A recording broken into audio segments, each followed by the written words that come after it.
Thirsty Thursday. Are you thirsty for more? I am the hostess with the mostest, the High Priestess Phoenix. I am your spiritual healer, teacher, shaman, seer, oracle, lightworker, starseed, earth angel, mystic, medium, psychic, witch, yogi, guru, evangelist, messenger of God, Sybil, North America, messenger of God, child of God, the Lilith, here on another one. In order to keep up with me, you would have to catch my very dark video last night. We're going to continue those teachings this morning. Why? Darkness is all around us. I have to tell you about it. I can't mask you from it, but there's some things, as you can see, that I am holding back. But only because it's better that way. We started last night. I started teaching you about dark magic and occultists and dark practitioners and your definition of witches and warlocks, these people that do exist. I've never really did this. I never really showed you the dark side of the craft because I don't work in the dark side of the craft. The whole story was, if you really want to know, the destiny was that he, whoever he may be, and many of them have fallen in love, many of them have, would fall in love and leave the dark for the light, and then expose the dark for what it was, is what the destiny was. But they don't want to walk in the light. So, not to say they're not in love and they didn't feel that this was, you know what I mean, this was their way out. They just didn't want to. Same as the fucking music industry. Their job was to come, heal, and I would inspire and, direct their music for them. Not compose or ghostwrite, but direct the flow of music for each of them. You know what I mean? To help them, along their way. But none of them wanted to submit. Nobody wants to submit to the fact that I am who I am, and I tell you what to do. Fine, whatever. If you went to Isis, you didn't go to Isis temple and not do what the fuck she said. You didn't pray to the gods and not do what they said. Whatever. Stupid. Anyway, so they don't want to fucking come and show you, so I have to fucking show you what they're up to. We're going to go back to this, which is the Tree of Life. Let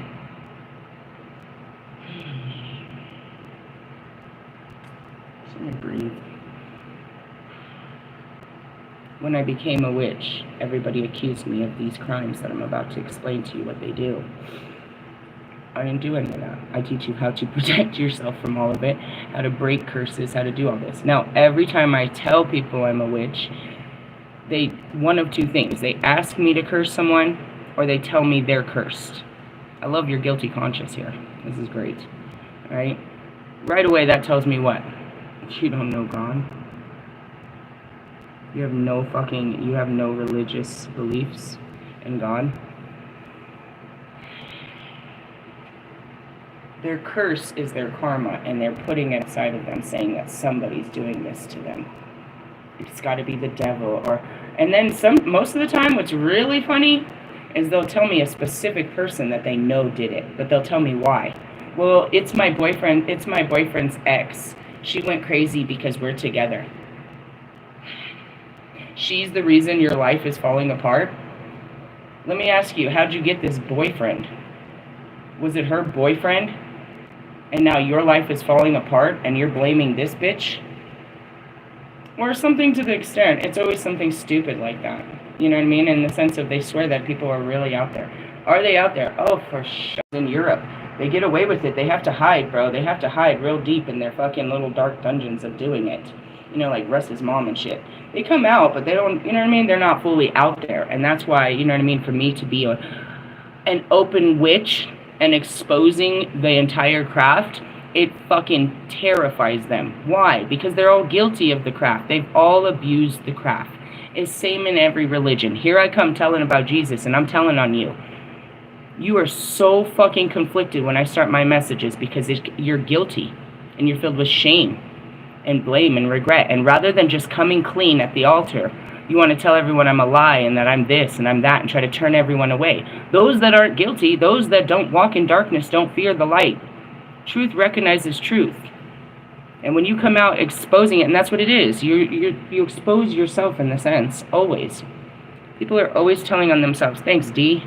I'm not barking right now. I'm pissed off. I was going to bark back at him. He barks at me. I bark at him. DMX, it's like trust a person to show you who they really are. Give it time, bro. Don't buy into the shit. They're trying to impress you. First impressions are most important. Give it time. Anyways, going back to this. So, I'm supposed to show you what they do and why they do it. Why do they do what they do? Because they have no faith in God. Their life is not good enough for them. So they go to they outsource a way to have a better life. Why would you go to a fucking practitioner to begin with? Because you want something done that you don't have control. So you're going to ask someone to pull fucking to do this spiritually. To spiritually attack someone else. Is what you're asking for. You're asking someone on your life. Because you don't like how it's going. And you don't have some god or deity to fix it. And that's it. You want a tarot read. You want to go sit down and let someone tell you what you already fucked. Because you don't want to listen to yourself. You're going to pay for free, motherfucker. In essence, that's what it is. So it's like, this is all stupid to begin with. But why are they doing it? Because they envy and covet other people's lives. They don't accept their life and the challenges God has given them. They want your life. They want someone better's life. They want the love of their life. They want loads of money. They want new cars. They want to be in Russ's video. They want to be that guy that sells that shit. They want to be like the I don't know. Pick one. Whoever you look up to. Hey, Marshall. I did an interview the other day, and the first question was, it was a practice question, but it was still a good question. It said, who is an entertainer that you look up to? And I had to think long and hard, and it was you. What was the reason? His ability to transform the darkness of what life's given him and send a positive message the best way he could. His ability to take suffering and anger and turn it into works of art. Just wanted to tell you that. Maybe it gets me a job. As if I didn't have a big enough job to do. Just want to point that out. Going back to this, that's why people do this shit. Why are they doing such things? Why do you pray, dude? At the end of the night, why do you pray? Or whenever you pray? Because you're asking God for something. What are you asking Him for? Something outside of you. Please, God, can you give me this? Please, God, I really need this job. Please, God, can you pay this bill? Please, God, can you get my kids off of drugs? Please, God, can you give me this man, woman, child thing? And when you think God's not answering, then you go to a different God. Kind of how it works. What's wrong with Oscar? He doesn't know God. All of them don't. These tarot readers, you can hear them. They do not know Christ. They praise something called spirituality and the divine that doesn't include Christ. They will reject the idea that Christ is in control. They reject all of it. And that there's anything. They put them all in a group and say that they're all working for you. That would be Christ. In essence, you look back, and it's like, that's what Scary Larry tried to hit me with. Who's Scary Larry? He was a dark practitioner under the guise of a fucking Christian, outreacher. It's a long story. It's in my videos when I started last year. Probably would have been, we started in May, so like July. I lost my car quite quickly. It happened fast. It would be in the beginning of my videos, like June. It'll say something in there, something about darkness or something. He was terrifying when I met the first practitioner. That's what he said. He tried to use my shadows against me. He tried to say, well, he didn't know they were my shadows, but he tried to say in the essence, he's all, when a child is being raped by a man, that's not evil? Because I had told him, I said, there's no such thing as evil. He said, when a child's being raped by a man, he gives me this ugly, horrified, guilty look. He's all, that's not evil? I said, no, God is there with mercy and grace because you don't understand the situation. And that's it. He deemed what was good and bad. You know what I mean? Good and evil, I should say, is what they said. That gets you kicked out. But in that sense, it's like people think that God didn't love them because of what's happened in their life. They blame God. They blame him. You forsake me. You let these people do this to me. I'm not going to lie, I said this a few times. That's what this whole awakening really is about. Forgiveness. But when it all comes down to it, it's going to be you forgiving God. You're forgiven. You have to exert that forgiveness onto yourself and onto others. But when you finally step back and realize this was God's plan on your life and he did all of this for you, until you get to that mentality, you're going to know that he did this to you. He's doing this to you. You don't understand that he's doing it for you. So there's everybody in the world that doesn't know God in the light blames him in the dark. Or you blame the devil, which is just as irritating to God because there's no such thing. He is the one putting you through challenges and tribulations. He was the one that walked you into trouble, but yet walked you out. He sets us up. That goes back to me in the tree. He is temptation. He's all of that. Do you know what I mean? But so what happens is people don't believe in God because of their life circumstances. They don't believe in him, or they disown him for what's happened in their life. But life without seeing God's works, and you start to think that perhaps, there's another way, there's another God. There's a way I can, there's something out there that can help me. They say there is.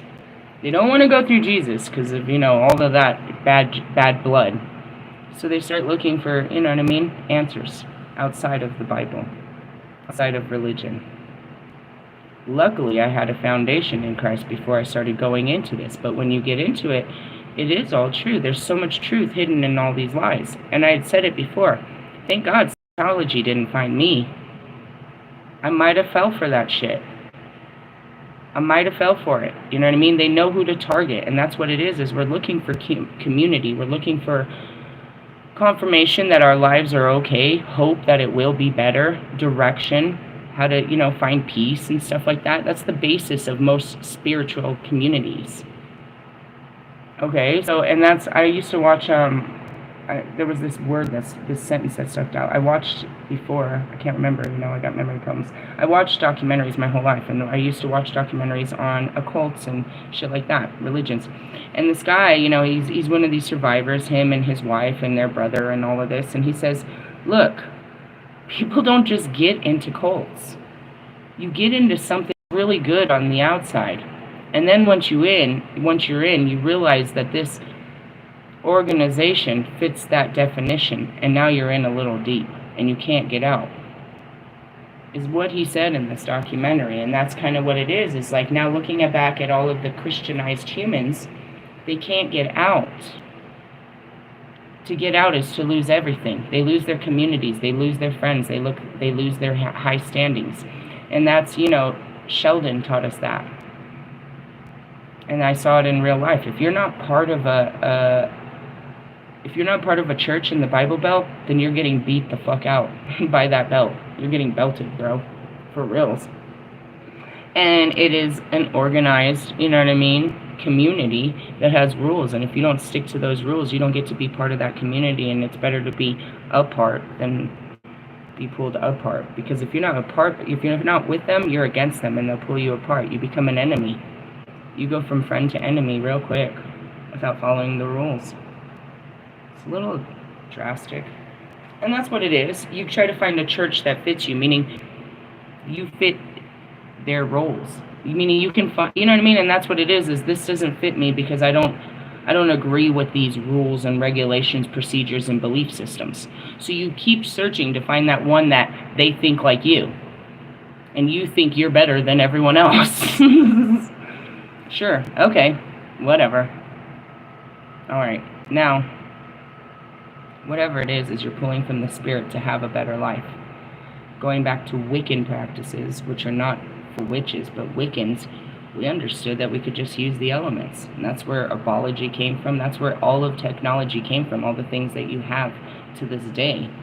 You know what I mean? Going back to, a cup of tea when you have a sore throat, and all of these remedies and shit. That was what we knew how to do, was heal.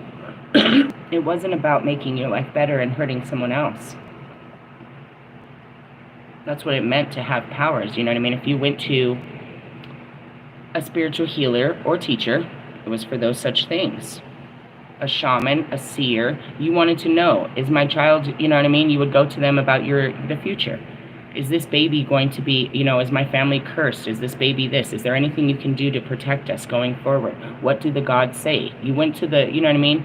To the temples of Apollo and to, all of these, Athena and all of that. You went and asked, as you run to your temples, you ask for guidance. Well, you get in these dark people that have the same eerie fucking desires as you, which is power, control, and success, and they're gonna feed you all this shit. Yeah. we're gonna steal their business, and you can have that man, and you can have anything that you want in this world. It's just gonna cost you. And that's that talk, like, you sold your soul to the devil. What? How much did you get out of this? What did they tell you? What were the terms and agreements that you now live by in your mind?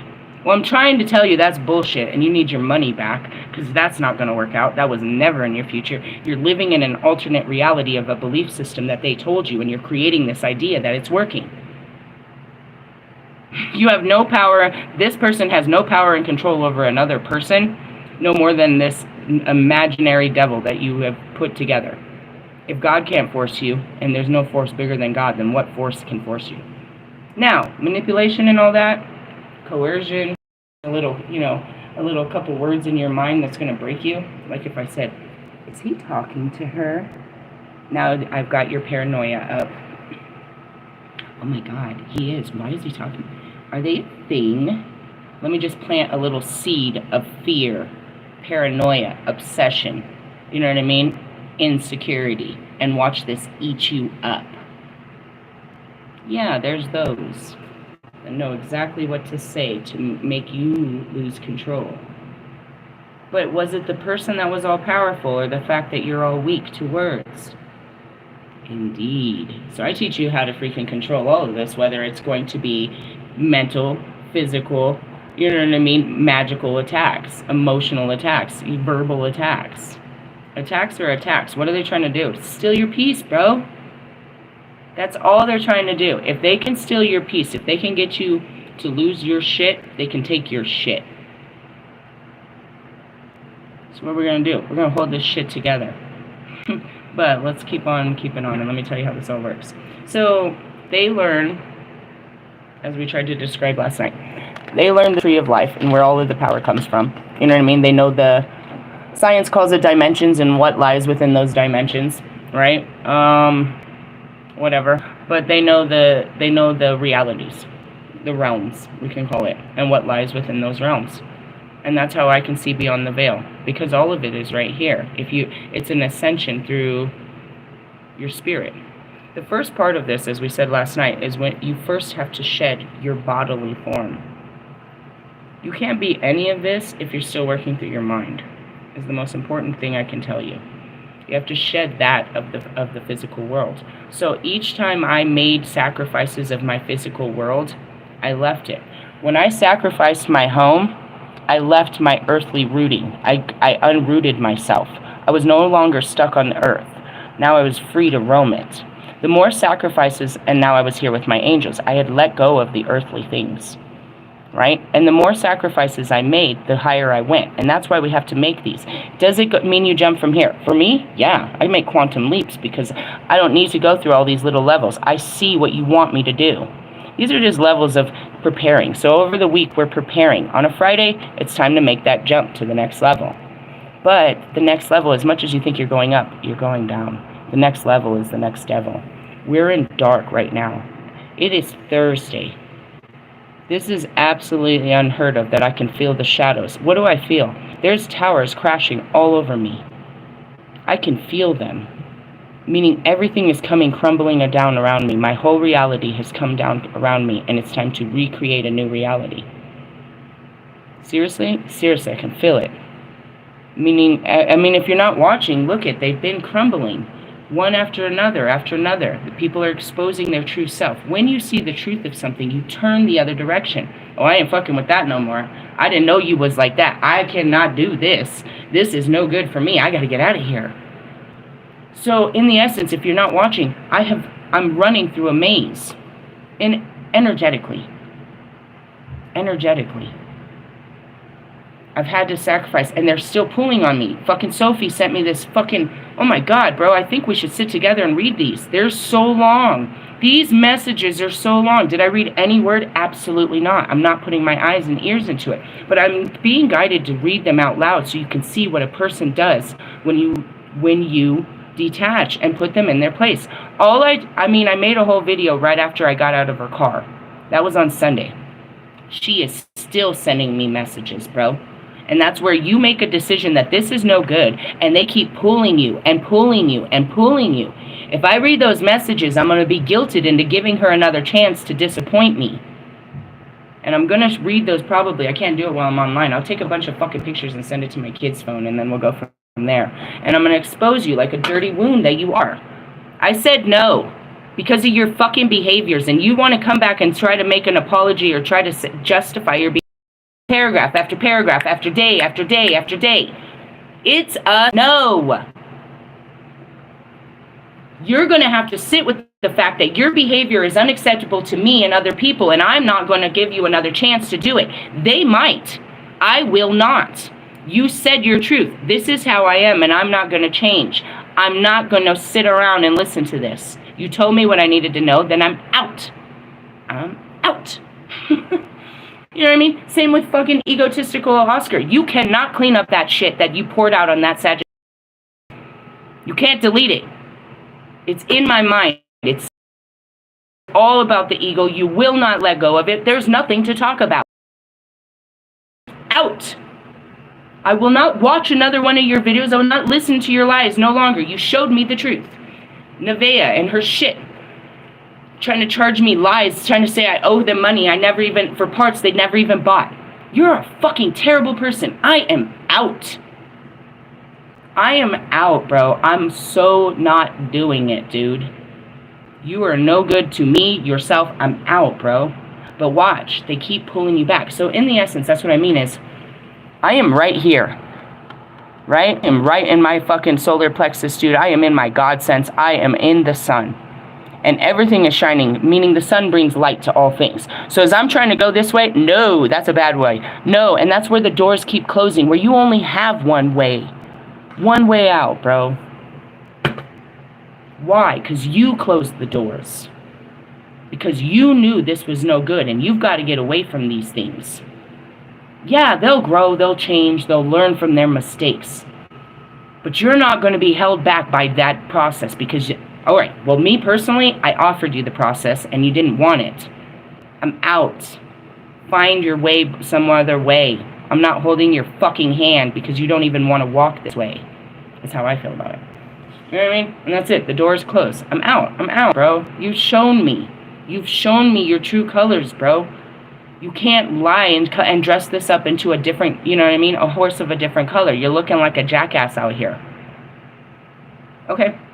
Now, in the light, we teach you how all of these sacrifices get you is an ascension, right? You're supposed to overcome these things. The dark is not. That's not what they're teaching. So going back to it is, as I ascended, I regained all my dark powers that were from the left side. That's what pisses them off, because I use them for my right side, right? I don't let my feelings destroy me. I alchemize my feelings, and then I put them out in light into here. I do this, and this is what I've always said I've done, right? But as much as it seems like I'm going up, no, you have to go down to get it, bro.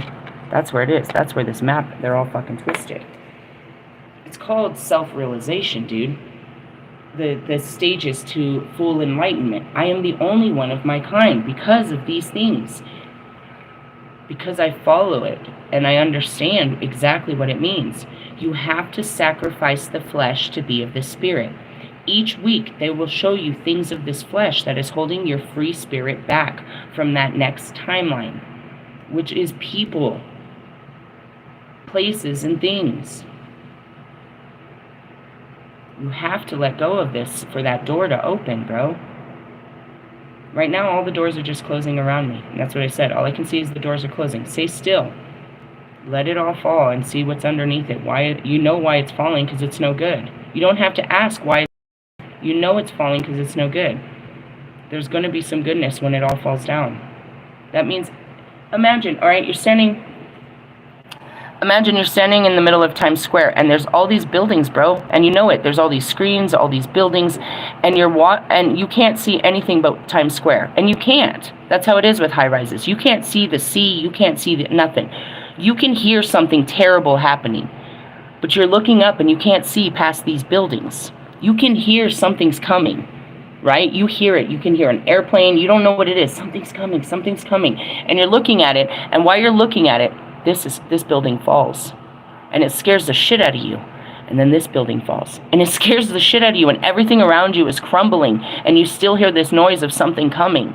But everything's crumbling. If you just stand still and not run and try to save anything, if you just stand still, all of this shit will crumble, and then you can see the clear sky of what was coming. And what is coming? Your blessing. It's making one hell of a noise, and it's fucking breaking down everything in its way. But you don't know that, dude. You just see everything falling in front of you. My career, my life, my kids, my everything, dude. I'm losing everything. You're not. It's just getting eliminated. It's getting cleared out of your way. I'm seeing the crudes, right? All they saw is bullshit-ass, fucking Utah-ass, fucking Nevada-ass, fucking Wyoming-ass, Arizona-ass land. They just kept traveling on land. There was no green, there was no water, there was no food, there was no animals, there was nothing. It was just, fuck, we're just gonna climb that mountain and go find a cave to die in. And they kept going towards it, and they kept going towards it. And when they get to the mountain, the fucking mountain falls apart while they're standing on it. And as it's standing there and they're facing all death, they look in front of them, and they're like, it's in the movie. This darkness is about to, consume them. And they turn around, and there's paradise. This darkness has been pushing them into paradise. They just have to jump into it. They don't know what's down there, but what's behind them is absolute destruction. What's in front of them is a life full of color and unknown, and they just got to be brave. Or they're going to go down with the sickness. And that's what you should watch it, the crudes. It's evolution. It's like they only knew one way of life. And it was, he didn't want to break that because it was that way of life that kept his family alive. But it was not going to keep them alive anymore. Hiding like that wasn't going to help them anymore.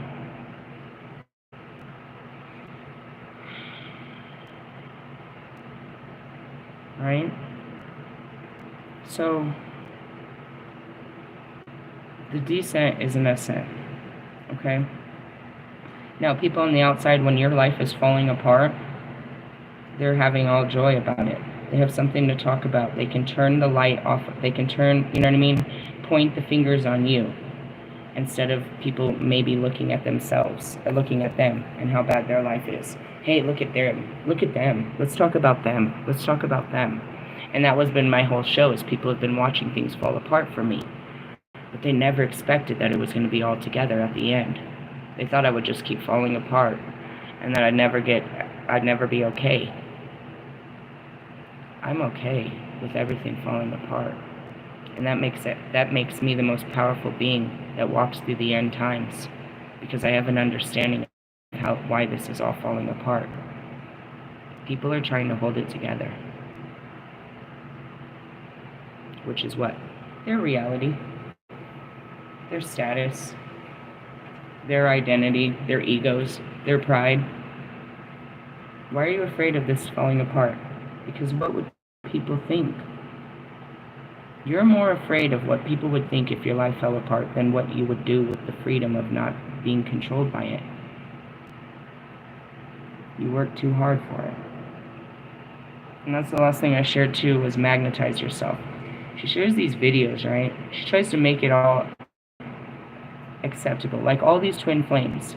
They swear they're in a twin flame journey. They use the verbiage. They say it's about self-healing. It's about all of this stuff. But these women, and, you know, Oscar, who's a love reader, and other men, they encourage you to stay in these old relationships.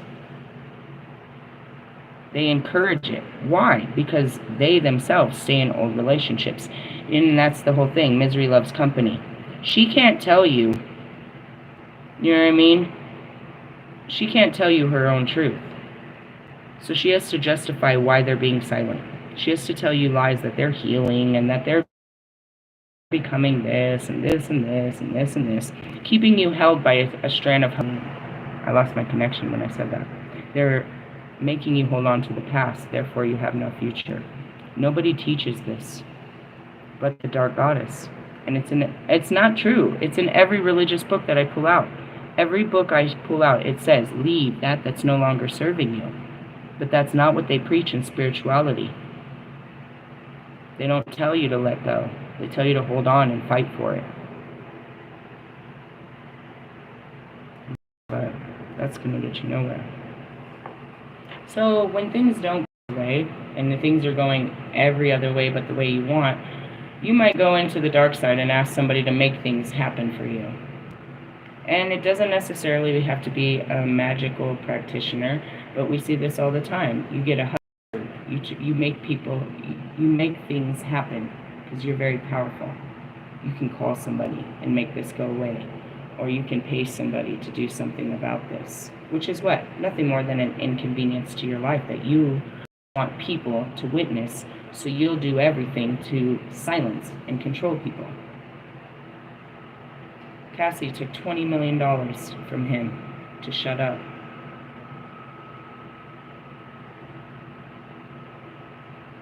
It didn't take away her pain and shame.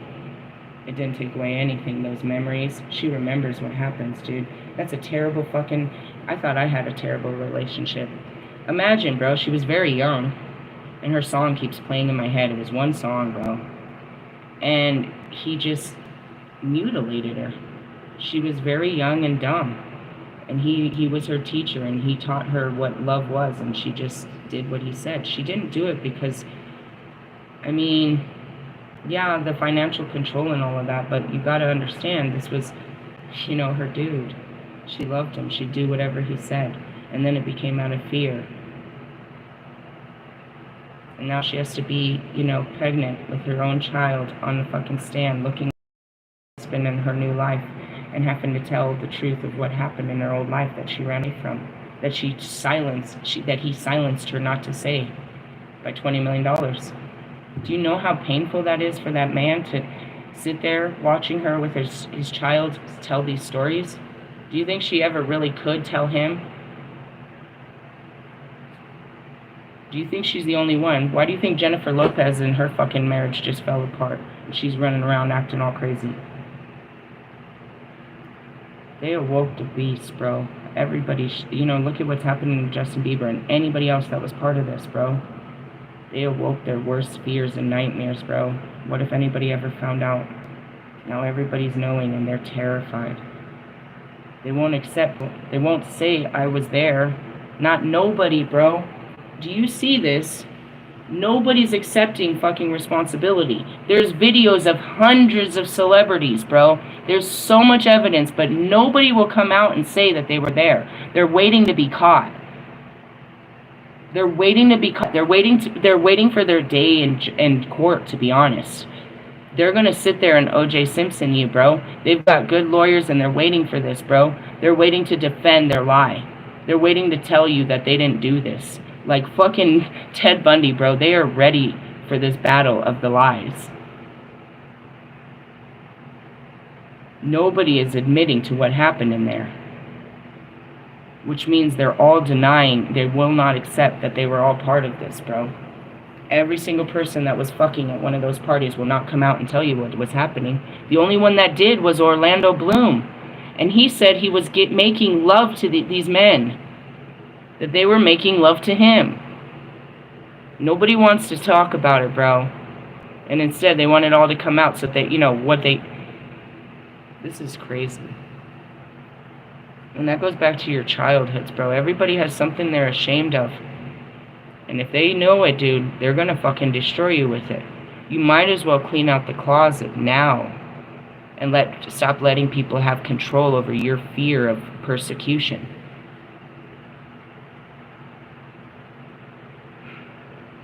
Even if you get a judge, and that's O.J. Simpson, it don't matter. We knew he was a killer. It don't matter what the judge said. We knew. After we saw what we saw, we knew. We, the people, decide, but we're not the ones in there, and that's why they give us this view, so we can make our own judgment about what really happened. That's what this really is. It's 410 people, the jury, but we, the people, are the jury, because if they go in or if they come out, we decide how we treat them.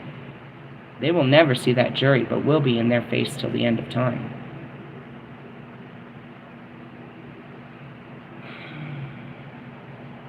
I was afraid of that when I woke up. If anybody knew what I had been through, they would never accept me and love me. I was filled with so much shame. It wasn't what I did, but what had been done in my life. Realizing that I was, when I had to realize that I was in domestic violence, I realized at that moment how weak I was. I spent this whole lifetime trying to show everyone how powerful I was. But I had to admit that I was weak to a man and allowed myself to be humiliated and defiled and physically abused and, neglected and all of these things just because of my love. I lost all dignity and I sacrificed it for someone I loved just to keep them around and keep them happy. Did I really enjoy No.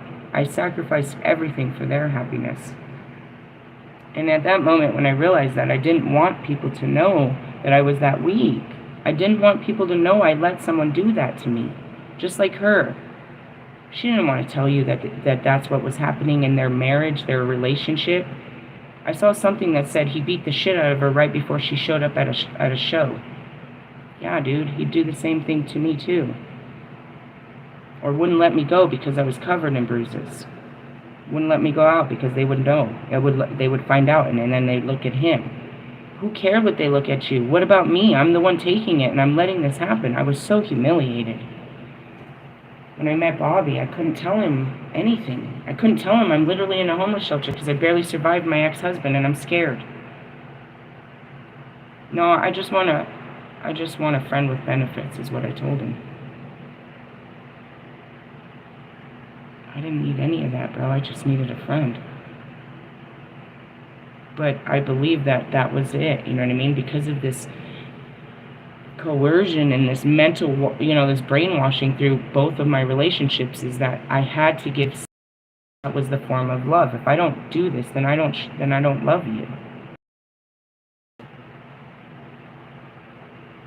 I didn't want to give. That was how I showed. You know what I mean? Again, I gave it to Bobby freely because I loved him. I thought this is how you showed love. That's not exactly what was going on there. But anyways, this whole big fat fucking circle is like, you can't turn to God to make it all better. Because all he's asking you to do is forgive it. It's an answer you want. When you turn to the dark side, you turn to, you want revenge, you want justice, you have all those dark feelings, you turn to the darkness. And the darkness tells you how to channel them. And that's what this says, how you can create an evil entity out of energy and send it at a person that you despise. I've been on the receiving side of those, where they shove you into your own darkness and insecurity so that you're no longer powerful. You're no longer prideful. You're no longer worth it. You're sitting there crying and throwing fits and looking like a child and scaring people. You're acting a whole fool. You're acting in your inner child, and it's pushing people away, and people are making fun of you, and that's what they want. They want people to stay away from you. Power in numbers. That's what happened to Harry Potter. They wanted him isolated. If he thought he didn't have any help, then he would give up. Bro, I'm not giving up. But in the essence, that's what they do, is they isolate you with your own thoughts and your own feelings and shit. The whole point of this is, why does someone become a dark worker? To have power over other people. To create illusions of illusions and confusions that make them feel powerful. This idea that they're more abundant, they're more powerful than you, because they have mind control over you. That's why I teach you to control your mind and shit. Alright, we're going to go back into this. You're going to have to understand the movement of the... We're talking about the movement of energy, right? The Hod, which is number 8, the female. The opposite Sephira is the sphere of mental faculties. This is female. This is your moon. It stands for the power of imagination and fantasy, inspiration, intuition, insight, which the Kabbalists regard as the highest capacity of the mind. Like the other Sephiroth on the left of the tree, it has decidedly evil side, reason and logic, which the Kabbalah distrust. It is all the constructs, apparatus imposed on the mind through upbringing and training to regulate the impulses of the natural man. Though sphere is significantly placed on the good side of the tree, Hod lies behind considered and unnatural reactions, schooled or conventional attitudes, artificiality, integrity or ingenuity and cunning. Okay, listen to this. This power is hidden behind there for good reasons, right? In there, okay, so look, the Hod lies behind considered and unnatural reactions, meaning it's hidden behind the veil. Schooled or unconventional attitudes. When you release these, right?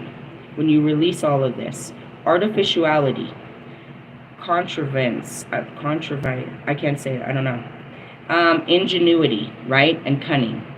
The B'nai Elohim are the sons of God, the fallen angels of men, and saw that they were fair and taught them the sisterhood. And that's where witches came from. Men were not worthy. That's why women were subjugated. Women had all the power. But if they took the power from women, that made them powerful. There's nothing more intimidating than an independent, powerful woman. Men can compete with each other, but they can't compete with an independent, powerful woman, especially a mother. You're screwed. She's done everything you can't in life, and she didn't even have balls. She has shown that men have no power.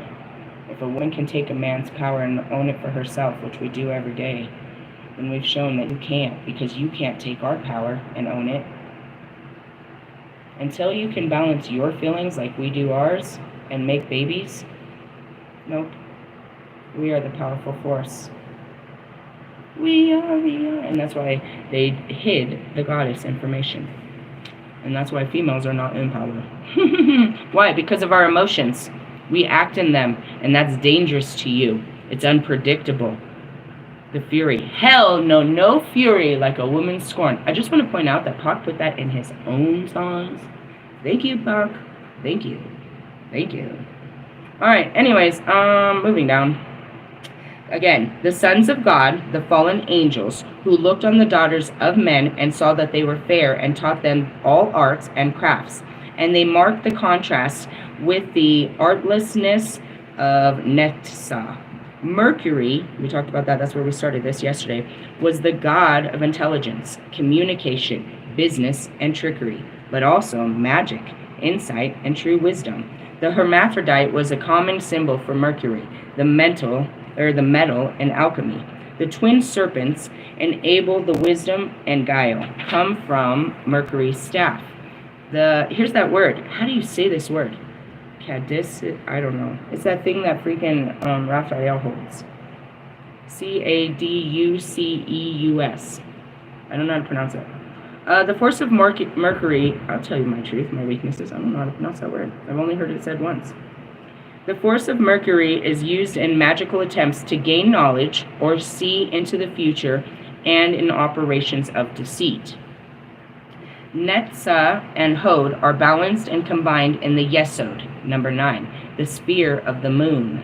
See what I mean? It's all hidden behind the moon, which is what? Your emotions. The moon is the ruler of the night, the light, and that's where it is.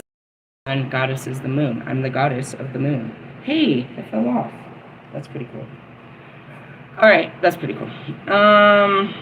Able to reproduce and create both sexually and mentally.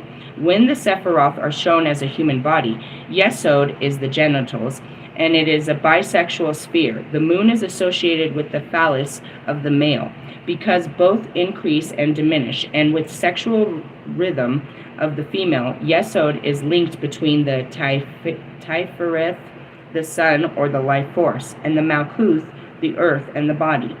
The Plutarch says of the moon in Isis and Osiris, she is receptive and made pregnant by the sun, but she in turn emanates and disseminates into the air generative principles. And that's why he went to the temple of Isis. He can't, and that's what I didn't see. All I didn't see was his intentions. It doesn't matter. And they were no good.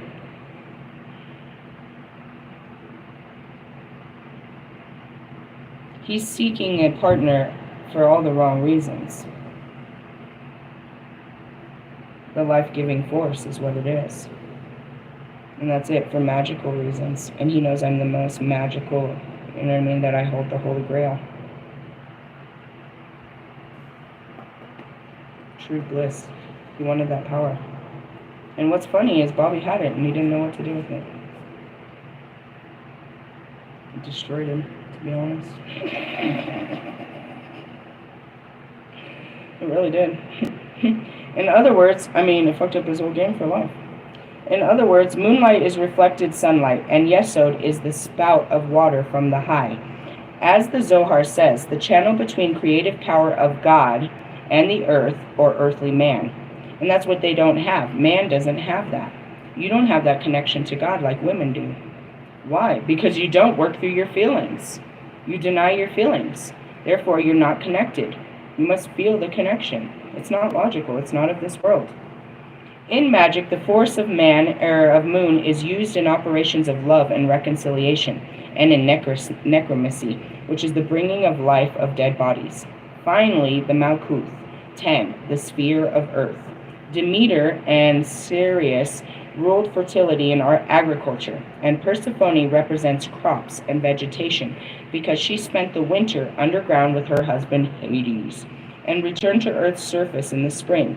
The cherubim are composite creatures, part human, part animal, part bird, which stands for the union of the elements from which all earthly things are made. But Malkuth, and that's what it is.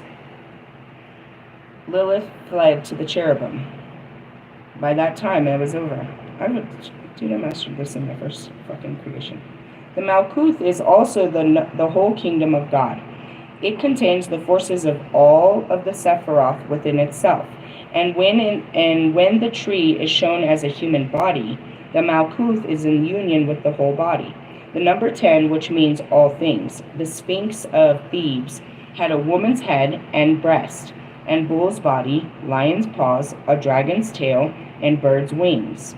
It is the symbol of the four elements, the bull, the lion, the dragon, and the bird, with the quintessence, woman, the fifth element of classical theory. It wasn't a man, it was a woman. The pure material of which the heavens are made. It stands for the unity of all things, heaven and earth taken together. And the Sphinx is also a symbol of the universe as a great enigma which the mystic and magician attempt to explore the world of the Sephiroth. You must disentangle yourself from the world of everyday life. In order to even start this ascension, you have to leave your life. You have to die. I'll go back to the first page. Where did it say it? Go all the way back. Many goddesses, 2, 1. It's right here on the first page. 20 sinisters, something. Okay. When death comes, the soul sheds its skin first, the physical body, then the other layers one by one as the soul rises through the spheres towards God. You must shed your physical mentality and your physical, the earthly things. You must shed your flesh and its desires. It's the first part of this. Christianity says to, you know what I mean, to give up your desires of this world. To be otherworldly, you can't be of this world, bro. It's so simplistic. That's why there's nobody like me, because you can't serve two gods, idiot. You're like, why don't you fit in this world? Because I'm not of this world. That's exactly what he said. I'm not of this world. Live in this world, but not be of it. I'm stuck here, but I'm not like you, because I've left the things of the, I've left the flesh, the constructs of the flesh, what the flesh desires, what the flesh needs, which in Maslow's hierarchy of needs is your reptilian behavior, where you're trying to satisfy your most basic needs. And that's, again, through a healing process of faith, trust, and understanding that I was never in control of these things to begin with. It was God that led me to my money, power, and success.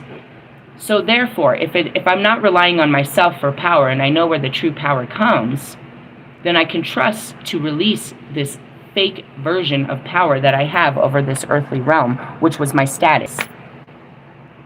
I didn't have a status. The status was created within my reality that I exerted out and gave myself status for others to appear upon. There was no real power.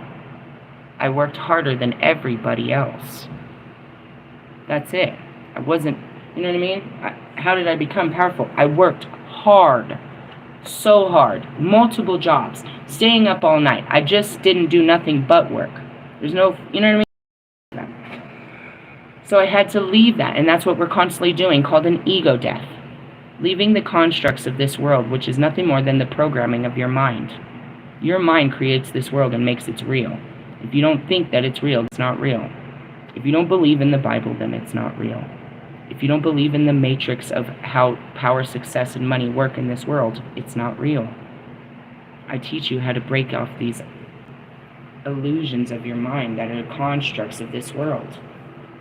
I teach you how to believe in the other worlds and how you can take those beliefs and put it into this world. That is the power of a true magician. Now, going back to it, everybody practices dark arts so that they can be powerful in this world. Of the things of this world. They want to be gods amongst men. He's not, but he thinks he is. And that's who? Kanye, Russ, all of you, like Marshall, he thinks he's a rap god. Russ thinks that he is a rapper. And he tells you that I am success. He says, I am success. This is success, and you shall be like me. He makes himself powerful that he has, right? So Russ is constantly, because he has his McLaren, and he has his Aston Martin, and he has his Ghost. He has power. But there's people that have those cars that don't derive their power from the ownership of payments on a car. Okay, he says because he has a mansion, and it's not even that big, because he has an enormous house in fucking Atlanta, which easily you can buy an enormous house for in Atlanta much cheaper than you could get one in Colorado or California or Florida or New York or Jersey or anywhere. You're over there fucking, excuse me. He says that he is successful because he has all these things, and he shoves those things at you to show that this is what made him successful. He is a successful rapper because he possesses all these things. That's what makes him successful, is the possession of these things. And he can cast that possession onto the rest of you that don't have those things. And you believe that if you work like him, like Ali believes, I can be like Russ if I put out a song every week. I'm going to be successful. I'm going to have a McLaren. I'm going to have a girl like Russ. I'm going to have it just like him if I do what he says. Then we could follow Kanye's workout plan. I'm going to get me a dude with a car, an NBA player, a fucking this and that. All I got to do is get your sit-ups right, girl. I mean, that's what they're telling you. They're telling you what it takes to be successful. That's the matrix, bro. You're looking to them, whoever they are, talking about my lame-ass twin flames. You know what I mean? That's he's going to tell you how to be the best rapper ever. No, he won't. He actually won't critique you and teach you. He doesn't want to give you that power. He just tells you that he is, and constantly has to reaffirm it by battling other rappers to show, oh, see, I told you I was better than them. I told you I was better than them. I told you I was better than them. You told us or yourself. Nobody was arguing with you. And we still don't think you're better. We just watched you throw a fit. Sorry, that's kind of how it can be perceived. Not everybody agrees with your behaviors and what you're doing to exert your power and control. Marshall's power and control is nothing more than his mouthpiece, his ability to destroy you with words. That doesn't make him powerful. That makes him a bully. And that's not what rap was. And unfortunately, you know, he was all-powerful, built in this whole ego and in his mind that Eminem and Slim Shady and I'm the best and I'm this and I'm that and I'm this. Hey, bro, you need to take that flesh off. Your flesh is showing, your ego showing, you're not that man. Yes, God gave you a voice, and look what you did with it. And he gave you all this money, and look what you're doing with it. It is time to change from your evil ways and start doing some community service with your life before you waste this whole life on your own dark feelings. That's not good. Can we work on that? Please. Thank you. Love you. Bye. And that's it. You know what I mean? And that's Kanye all the time, trying to reassert his place in the Matrix. You had a place of power. And when you turn to God, you're saying, if I talk about Jesus, I won't get paid? Nope, not ever again.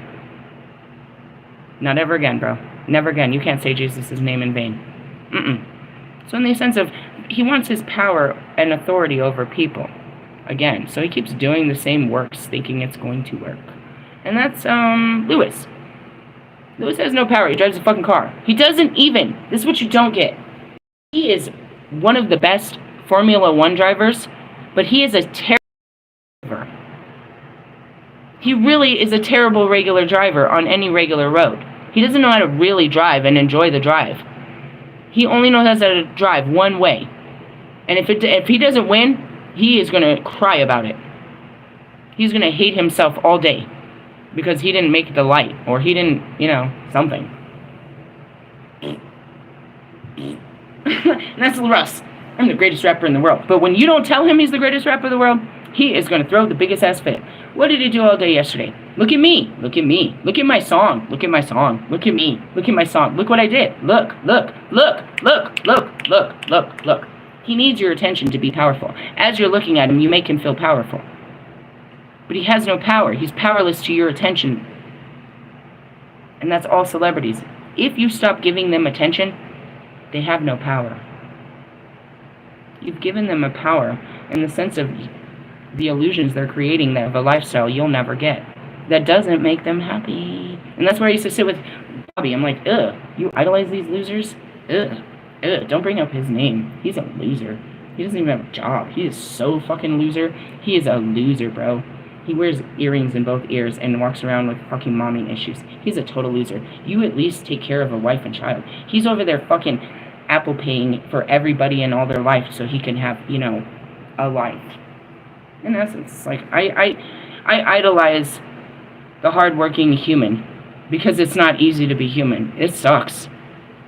But at the same time, I mean, it's like an honest day's work is better than, you know what I mean, a conniving fucking, you know, plan to be successful. If Ali would have just been content with Ali and his music, he would have continued to progress. Ali's problem was he looked to everyone else for fucking that he thought were successful and that were going to show him. And it kept him stagnant for 2 years. Watching them kept you nowhere. And now you're going to step into their role and you're going to do what? Maybe be as good as them? Haven't you seen that their works don't work? I tried to save you from yourself, but I can't. It's your own fleshly desires. If you don't take this fucking mentality off, bro, and stop thinking like everybody else, then you're going to fall like everybody else. This is all about it. You cannot take this journey without sacrificing the way of life. If you want a new way of life, you have to give up this life. Jesus, all the stories, bro, when they met Jesus, they never went back. They changed their ways for the end of days. They started a whole new adventure in life, and they had a purpose, and they were powerful, they were protected, and they were provided for. So they went to jail, people persecuted them, Jesus got hung. It was it. It was a life worth living. But you don't go back. You can't serve two gods. You can't serve man and serve God. And in essence, serving yourself is not serving to God. Trying to fill yourself up with the things of this world is only out of insecurity and trying to keep up with the masses so that you feel whole. You don't want to feel less than. You feel less than if you don't have what they have. That means you have no value but that of this world. Your true soul is valuable. And that's why people die, is they see that they don't have any purpose. They're not important. I'm hearing you, Logic. Nobody cares about my life. So you want to put yourself on the internet and make your life important to people so people will care, but you're lying about who you're being, what they want so that they care, but they don't really care about you because you're not being true to you. You're just looking for attention. You want someone to care about you. You're not going to find that person, bro. You have to give yourself all that care. And when you realize, dude, when you get back to God up here, it's like, get off me. When you fully realize that God, how much God cares about you and how much He loves you and how He won't let you go, how jealous He is and all of this, you really don't even need another human being. And you realize that He's not going to let any human being near you because you're too special. He loves you too much to let some fucking loser in. And you only realize that when you change. Because I would let any loser in the guise of, this is what God wants for me. That's those twin flames. Nah, this isn't what God wants for me. And that's where you really start to understand who God is and how He really works, dude. He doesn't want you to be in shitty-ass relationships. He never asked you to sacrifice those things. He said, give those things up. Give your burdens to me. Trust me. Let me take care of you. Let me be your provider. Let me be your husband, your wife, your friend, your everything. He wants to be everything for you. I never said Jesus. I never said fucking Krishna. I said God. And He sends everything to you to be there with you. And when you get back to Him, it's like, can you leave me alone, God? It's just me and God, just all the time. In the sense of it's not just Him, but, He'll send me others, He'll send me, I have all of the other realms and the beings, and that's because humans are no good for me. Humans are no good to each other, bro. When you have that fucking mentality, you know what I mean? And that's where I'm like, you got to be forgiving to them. They were taught this, dude. They're just doing what they were taught to do. They're just, that's how they think. Like, people shouldn't be like that. They don't know that. They've lived their life like that their whole life. You can't really change them by yelling at them or condemning them. You can just show them a different way of life. And that's all I can do is show you. I do spend a lot of time condemning you. More or less laughing at you, to be honest. I think you're a joke. Like, you're wasting your life. And then I can remember I worked twice as hard to fucking, to make a life make a name for myself, to build a home, to build some pride, to have something to stand on. Now I stand on God. And that's strong. That's the strongest foundation, dude. Everything else, like I said, it all falls apart. Everything's falling apart around me. I'm just holding on to God. He'll get me out of this. He's the one tearing it down. I didn't do nothing. I mean, in the sense of I'm not like a victim and shit. Like, I played my role and shit, but like it all falls down. Oh well. Meaning, you're not gonna have a baby or marry this guy. Oh, okay. We're not going that direction. That person is not your friend. Oh. They're not gonna fix your car. Oh. You're not gonna work there. Oh. That house isn't. Oh. Well, where am I supposed to go from here, God? Nothing's working, obviously. And when nothing's happening, then when all that's happening, He's happening. Is the devil out to get me? I swear. Come rescue me. Take me. I'm yours. I'll take my panties off. Like, let's do it. Like, in the sense of, it's like, no, this isn't God. This isn't no devil. This is God destroying all this fake shit around you. Okay. No problem. But you don't see that way. Why? Because you're not taught that way. They told you it's the devil and that you need to weather this storm. You need to stick it out, and you need to stay married, and you need to stick out this job, and you need to... I'm telling you to fucking walk away, bro. Meaning, I was here. You're here, I'm here, we're here, and I'm like, oh, I gotta walk away. And I try to walk this way. Oh, I gotta walk away. Where do you end up? Right back where you started, by yourself.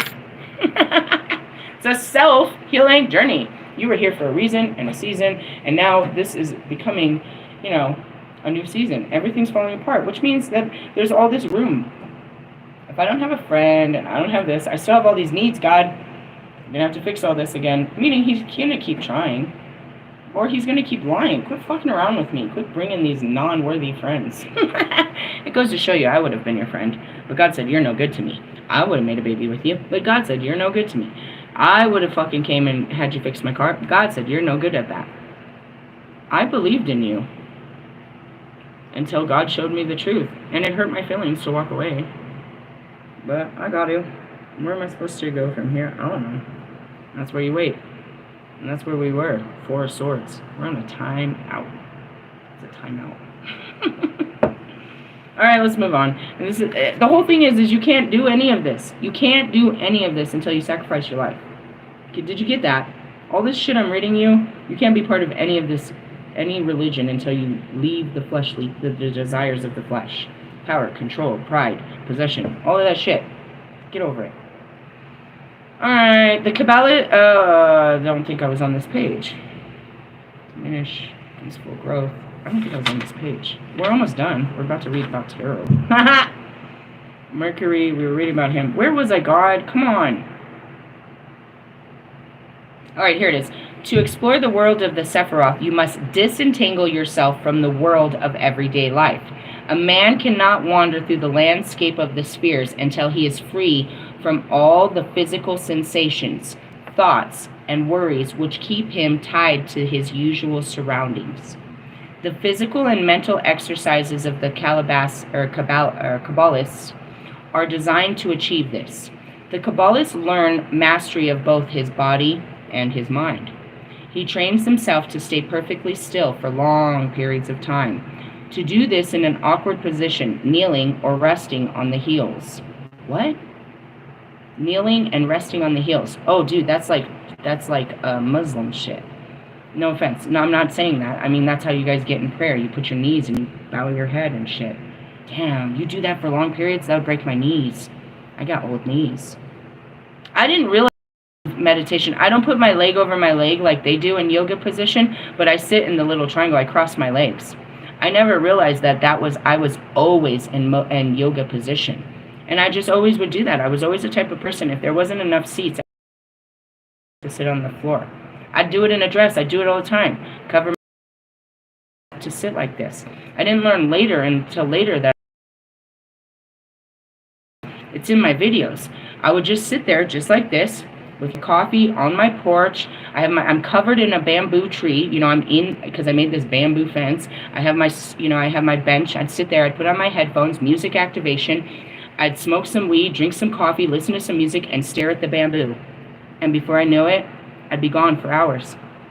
Hours. I started telling people, I don't know what's happening to me, guys. I can't move. I'm blacking out. I'm literally staring. I need a camera on me to see what's happening.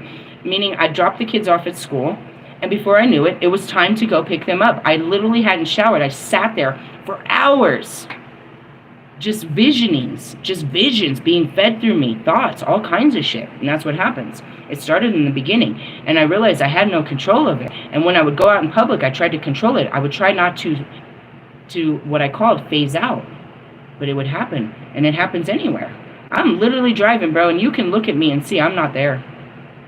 I'm on autopilot. It can happen, like right now, I'm literally looking at the words and I'm talking, but my astral self is somewhere totally different. This is just what my body's doing. It's true. And it comes from practice, you know what I mean? Like, little bits of just sitting there, and that's why I tell you, like, I just need to sit outside. I just need to sit. That's all I need, is quiet and sit. Why? Because everything, you can see everything in the stillness and the quietness. And they teach you that. I'm not kneeling, though. But I laugh every time they get me on my knees. I make dirty jokes about it. I'm on my knees, guys. They got me on my knees. I don't do that. No, that's painful. I mean, there's been sometimes, like, they get me over there to tell me to get on the top of a mountain and then have me put an air in my tires, and I realize I'm on my knees at a holy ground, downloading, praying. You're doing something, but you don't realize what you're really doing. Your body is in a position, a full prayer position. You're spaced out, and you don't realize it. That's what happens, you know what I mean? Like, why people space out when they're doing dishes.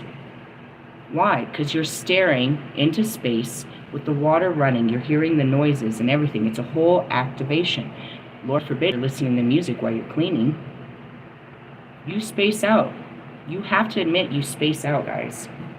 It's what happens in that space. Your brain turns off. You go onto an autopilot. When you drive home from work, you naturally know when to turn on your blinker. You do it with your eyes closed, dude. Sometimes you'll be on a way somewhere else and do it unconsciously. What am I thinking? I'm autopiloting. I'm going, you know what I mean? You autopilot. You made the same right turn, but not thinking because you were supposed to make a left turn, but you're so used to that right turn. You turn off, bro. When you go into the gym, you'll look up and you've been there an hour and you're like, damn, what did I do that whole hour? And you look back and you know you did something. It was a whole autopilot. You were not in the body while the body was doing all this. You were in a different place of your mind, and the unconscious. When you're riding a bike, when you're driving, when you're taking a shower, your body is consciously washing itself by repetition. It knows how to do this form of washing. While it's doing it, you're thinking. You're traveling through time and space, activated by the water again. Water is a huge activation. One of the biggest ones. But then yesterday, as I was blow drying my hair, I had a download from my King of Swords, the air element. I'm in the air now, and that's why it's so important to be out in the elements so that you can work through all of your elements. As you're out in earth, you start thinking about your own reality, your own earthly self. You know what I mean? When the wind is blowing, it starts your mind up and thinking. When the fire's burning. When you see a fire, it starts a fire and you start running. You're filled with energy. If you see something, you know what I mean? You know when the fire is. You know a fire sale. Shit like that. So it's good to get in there and get all of these brewing inside of you. This is how they teach it. They kneeling, resting on their heels. His back and head rigidly straight. His hands on his thighs or standing on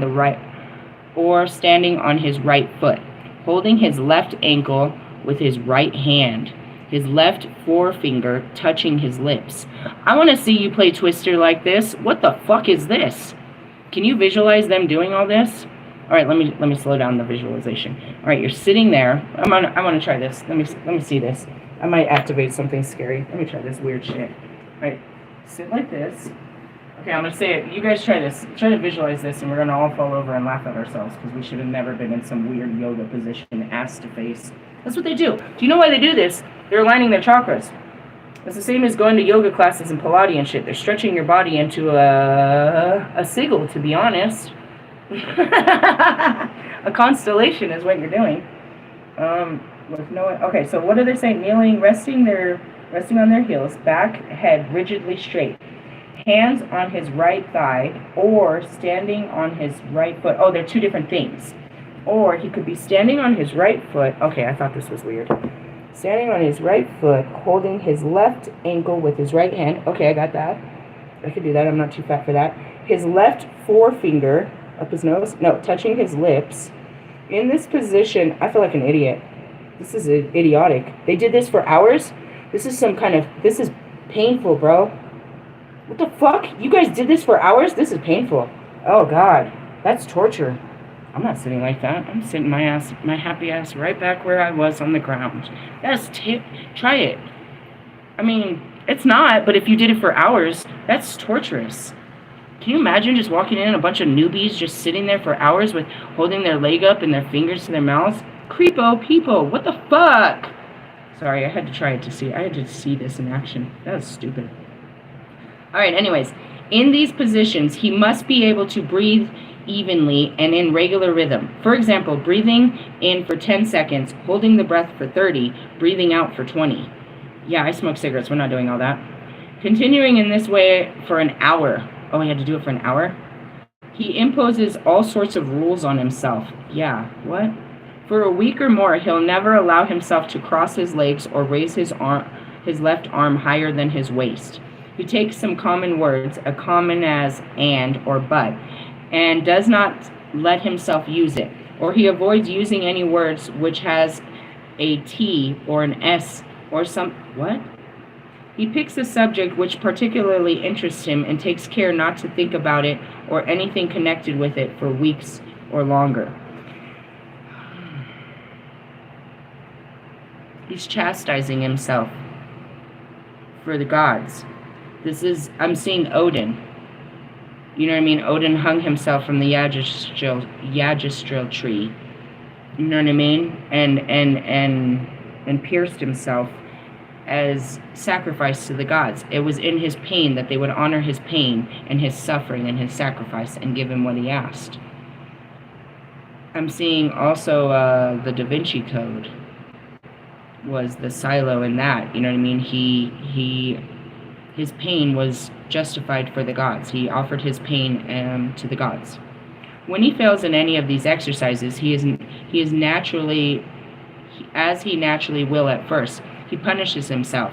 Crowley suggests cutting one's arm with a razor. Fuck! He who must not be named, bro. He taught them. What did he teach them? Through pain and suffering and through sacrifice, you can find power. I mean, I show you too, but I'm not telling you to cut yourself. Fucking shit.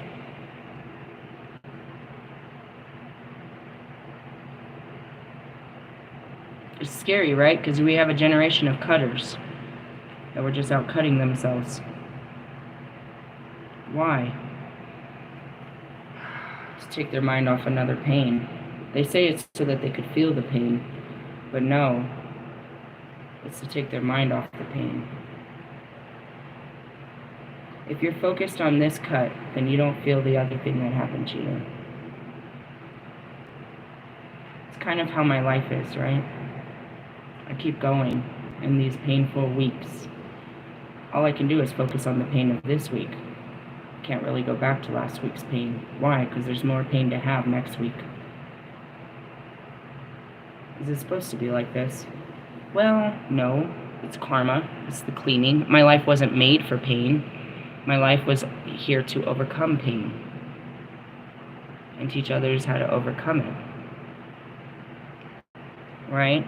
So people that are cutting themselves are already in pain, a different type of pain. They cut themselves to stop feeling that pain. Yes, they're in another pain. And that's kind of like, that's mental anguish in general. You're in a shitty relationship. Right? You're in pain. But you're going to go and cheat in this relationship to put you in more pain. Because cheating is more painful than the relationship. Like it's like you're drinking your own poison. It's kind of how it works. This is crazy that he taught them to do that, but that's it. He taught them to make rules for themselves that they wouldn't be able to meet. You know what I mean? To make these goals for themselves they couldn't meet, and then to persecute themselves when they didn't. This is what he taught them to do. Concentration and imagination are vitally important in magic. The Kabbalist learned to concentrate his whole attention on one thing. At first, a simple object, or a black oval, or a red triangle. Later, a moving object, a wheel turning, or a pendulum swinging. He concentrates on imagined sensations, the smell of a rose, the feel of velvet, the ticking of a watch. He must imagine and concentrate with such intensity that the object or sensation is present in his mind to the exclusion of everything else. He must also be able to banish it utterly from his consciousness at will. Eventually, he must be able to put himself in a trance in which he can totally disregard his body, focus his entire being on one thought, and prevent any thought whatsoever from entering his mind.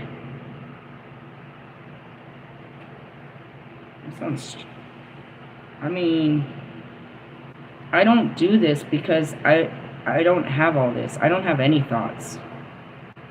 But when a thought comes, it has all my focus because it's new. It's foreign. My mind is quiet. Meaning I don't have conversations in my mind about anything. I don't think about what just happened. I don't think about what's about to happen. I don't think. I don't spend time thinking. if an image or a memory or a thought pops in there, then I give it all my attention to find out where it came from and why it's important. But I don't just think. I have to start a thought process. I have to see something to want to think about it. I don't sit around daydreaming about things. I don't think about things. I see visions. I see things, and I have conversations with, other beings, but I don't think. If you came up to me and asked me what I think, I couldn't tell you. I could tell you what I feel. I could tell you if an image popped in my head, but I don't think about it anyway. I don't have an opinion based on it. You can create an opinion based on it, and that's where it is what do you think about what's happening with Diddy? I don't think about it. I don't. As soon as you said that, it's like, did I have an image? Did I have an idea? Do I have a statement? Do I have an opinion to say? No, because I don't think about it. I'm seeing it, but I haven't calculated an opinion on it. I mean, there's, some of the things that I have seen, I've spoke on, but I'm not coming to a conclusion. I know what the conclusion is, and that's because Pac told me 2 years ago. Again, something that nobody thought. I don't think. So they're teaching you how to focus your thoughts. I teach you how to clear them. And then when they do come in, what to do with them. I teach you how to focus on them one at a time. But I don't teach you, to put all... I don't know. This is strange. They're teaching... This is, mental agility. But they're just showing you the practices that they use. In essence, they teach you to obsess about something. And then all of a sudden, at will, you should be able to, to prevent any thought, whatever, from entering your mind. And that's rejecting thoughts. I don't do that either. Thoughts are important. Where did this come from? I don't reject the idea. I want to investigate the idea of where this came from. I don't reject ideas. Why? Because they're intriguing. Where did that idea come from? That was like something like this morning. That came out of nowhere. I give my dog like actual table food snacks. So like I'll buy a bag of pepperonis. But the other day I bought a bag of salamis. And so we went to the bathroom and I gave her one. I was like, I'm a little salami mommy. And then I had this funny thought. That sounds like the name of a stripper. It was a thought. I didn't have it before until I said this word. And it created a thought of a stripper. And then from that thought came out with this whole thing. Now presenting our final act, the salami mommy. And I just came up with now it became an illusion in my head. That's what I mean. I don't daydream. Like it became something. That's what a daydream is. You had a thought and it jumped to this, this idea. And I know there's some stripper out there or some rapper is going to put that in their song. That is fucking hilarious. I was laughing first thing in the morning. It's salami mommy. It feels like something I would call the local hoe.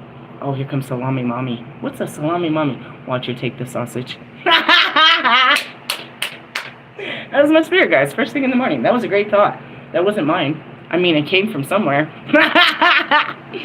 I wasn't thinking about it until I thought about it. And that's what I mean. It's like I haven't come to a decision. You think Ellie's gay? Well, let me explain. There was a lot of build-up to that. What's wrong? He has to be gay not to love me. Just kidding. It sounds better that way. It's a great reality. It works for me. Does it work for you? I mean, if he gets a girlfriend, then that reality is going to be blown out of my mind. Can't be running around telling people he's gay. Telling myself he's gay if he's over there. Do you eat pussy? Oh, shit. See, this is where I get in, and I start thinking about it. I try to imagine, does Ellie eat pussy? I can't imagine him, like, you know what I mean, ripping his hair open and just trying to, like, he doesn't seem passionate, aggressively passionate. He seems very passive. Like, you have to, like, make love to this man. He is not going to fuck you. If you tell him to fuck you, he's going to get offended. If I tell him, fuck me harder, I think he's going to get offended. I'm just saying. I didn't have that thought until I started thinking about it, and then I put you in it, and it doesn't make sense. This isn't it. I don't see you fucking me like I want. I don't think I could tell you to fuck me, and you're going to understand that. I think you're going to get offended or afraid. and ultimately, you're not going to know how to fuck me if you don't know, if you're afraid of those words. I don't know what that means. Oh, okay. Let me get on top, I'll show you. Let me fuck you. That's it. No guy is gonna be like, dude, my girl fucked the shit out of me. Fuck. I'm like super sore. She made me feel like a whole bitch. She fucked the shit out of me. That's that Wedding Crashers. She took me down 45 minutes. I have no more juices left in me. I'll find you. Sorry, we were in the dark. Sorry, I couldn't help myself. See what I mean, Ellie? See? There's barriers. It's not me. It's you. You're not letting out your animal forces. I believe you have it in you to fuck the shit out of a girl. But you haven't explored those those feelings yet. Maybe you need to fuck the shit out of a guy. Oh my god. Don't say that.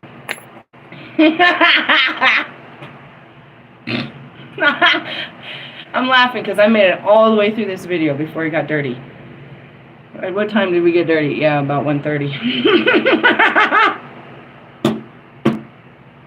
I got people in the back. I'll fuck you. I'll fuck the shit out of you, bitch. I got you.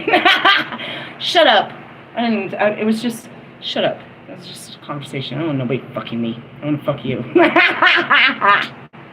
Sorry, this is not helping my dating life. It's very intimidating. They're like, yeah. Alright, let's go back to your stupid shit. What is this now? What were we talking? I have no idea what we were talking about. Something about, oh yeah, these fucking chastised, fucking weird people that are training their minds. Yeah. Eventually, he must be able to put himself into a trance in which he can totally disregard his body, focus his entire being on one thought, and prevent any other thought whatsoever from entering his mind. Yeah, you're laser focused on what? Getting a Grammy?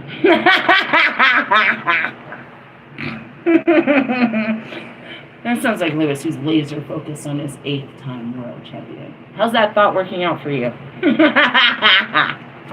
Let me whisper a little something in your ear.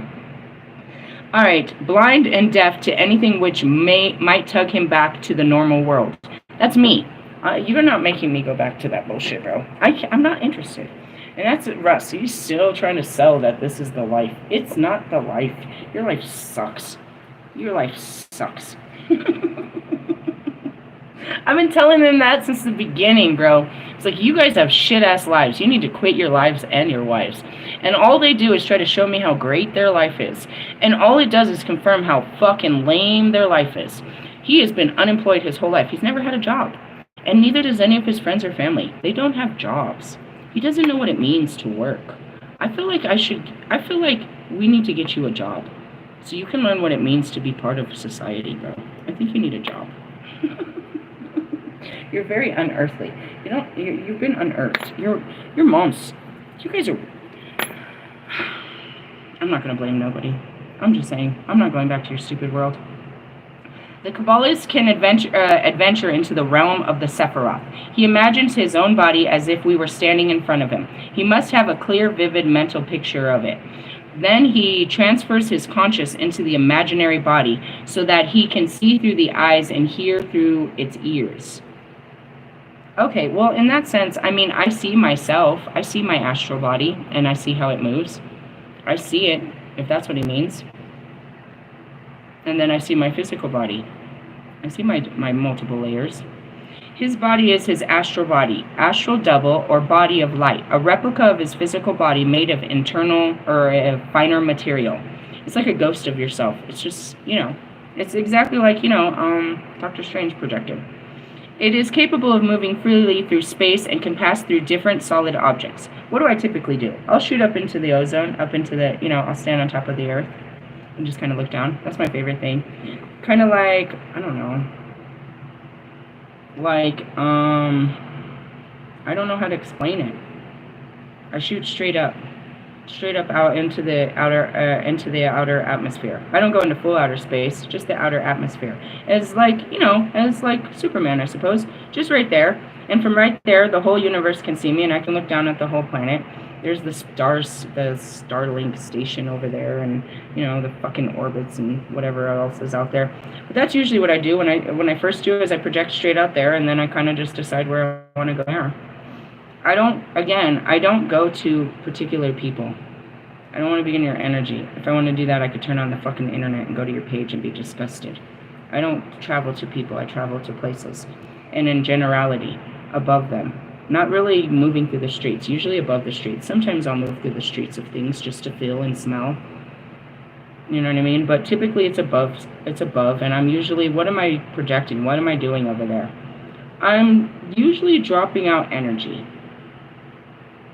I see myself cleansing it, especially on a Thursday. At some point today, I'll project myself out and I'll go cleanse. I'll travel through the world. I'll send my astral body above them, slightly above them, not too far. Just like, you know, the Earth Star Chakra, which is about 10, I'd say like, they say it's 10 to 12 inches above your head. I'd say I'm about 2 feet above you. 2 to 3 feet above all of humanity is usually where I'm at. I just fly through as a whole. Not a singular, because I'm not in a singular form once I'm outside of the form. I leave in a singular form, but when I go down into, like, I'm seeing, right now I'm in Africa. Where? I can't tell you. There's no signs. I'm in a township of it. I'm moving, kind of like, it's similar, but it's not. It's just, that's just how their town is designed. It's like, I'm seeing, Aladdin. Their streets are like that. So it could be, you would think, you know, it could be like Jerusalem. It could be anywhere, but they're telling me it's in Africa. And it's through the busy streets. And I'm above them, above the streets, in between the windows and stuff, just moving like the wind that's moving through the streets. I just move like the wind above them. And as I move and I look down, I shed light. It's just this feeling of, I don't know. When I do these things, it's not like I'm going to get something. I'm going to give something. When I shoot up, it's usually an explosion. And then I'll shower rays of color. I guess. I don't know how to explain this. What do you do when you travel? I go above the land slightly. I travel across it and I leave fairy dust, if there was a way to describe it, but it's not actually visual where I see it coming off of me. It's just like the wind. As I travel, I change the energy. And I mean, a burst of wind comes in, I change the thoughts, I change the feelings. Same thing too is like, what am I doing when I'm driving down Colfax? I'm changing the energy. Yeah, I'm just driving down Colfax, but my actual intention of what my spirit is doing as I'm driving down this shitty-ass fucking town, or this shitty-ass street, is, in essence, I'm sending light. A visualization that my car, or me in it, is the brightest light, as bright as the sun, is shining light down these streets. I'm on the ground with a flashlight, pushing light. I am the light. So in essence, I'm just moving through it, but in moving through it, I'm washing it and changing it. I have this feel that I'm changing their minds and their hearts. I'm spreading light into the minds and hearts of all the darkness that I see. How much? 3-mile radius without projection. As I stay in my body and I'm just looking out of my own eyes, it reaches 3 miles. It always has. When I get out of the body and push it out, I can take it wherever I want and hit specific areas, specific people. But it's not people. It's always almost a whole country usually. I travel through the country, like the countrysides. Which in essence is, what am I seeing? I mean, I see the people, but it's like if you were a bird. You're not looking down, you're looking forward. You're just flying above everything. And as you flap your wings, this air falls onto them of goodness. You know what I mean? And that's it. Am I flapping my wings? Well, no. But if I want to choose to see myself back in my angelic form, my wings reappear. I don't need my wings to carry me, but they're gorgeous and beautiful. But they're not necessary. It's all visionary work, but also it's like, you know, it's your imagination, and that's what it is. Your intuition is your imagination. What's the difference between your intuition and your imagination? Your imagination creates false realities. If I had a globe, I can show you where they just took me, and I can prove it by the visions in my third eye. And that's where you guys can see that she's really talking. She's really connected to something. I'm not a tarot reader. I'm connected, and I use these things to show you what the Holy, you know, beyond the veil as the High Priestess. It's all right here, but it's beyond your thoughts. The world which the body perceives is in the astral plane, which includes the ordinary physical plane, but extends beyond it. The threshold of this plane is the Yesod, the sphere of the moon, which in the old cosmology was the connecting point between the pure spheres of the heavens above and the corruptible world of earth beneath it. And that's it. I'm the in-between as the goddess of the moon. When he is comfortably settled in his astral body, the Kabbalist makes it rise into the air. He will become aware of the landscapes and figures, apparently human or animal. Such have a quality of their own. All have a Crowley. Excuse me, I'm seeing Crowley. Such have a quality all of their own, Crowley says. They are not like material things. They are not like mental pictures. They seem to be between the two. The Kabbalists explore the strange country he has entered and speaks to any of the figures which approach him, but he must be cautious. The figures may try to deceive and ensnare him. Every spirit, up to God himself, is ready to deceive you if possible, to make himself out more important than is. In short, to lay in the weight of your soul is 333 separate ways. 333 separate ways. All right. I don't know what they're talking about. I think they're building on fear. But in essence, not necessarily. I have to be honest, bro. I have a certain statue where nothing attacks. Make way, the image of God. The dark bow to me as quick as the light. So let me say this again. And this is, they tell you about astral traveling and the dangers of it. Let me say this again. The countryside he's entered, he must be cautious. The figures may try to deceive and ensnare him. Every spirit, up to God himself, is ready to deceive you if possible.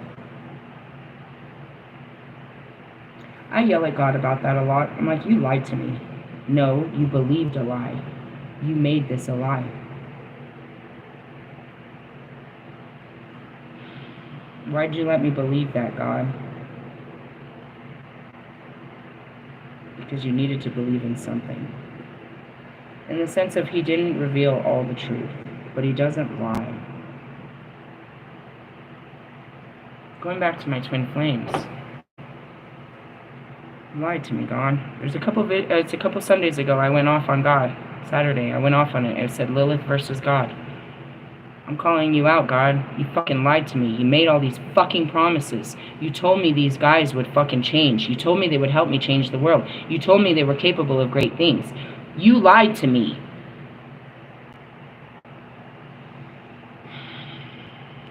He didn't lie to me. It just didn't come to pass. He can't control you. He showed me his plan for your life and our lives. His great plan. That's all he can do. It's not a lie. It's just you can't force people to walk in that plan. It's been nothing but truth for me.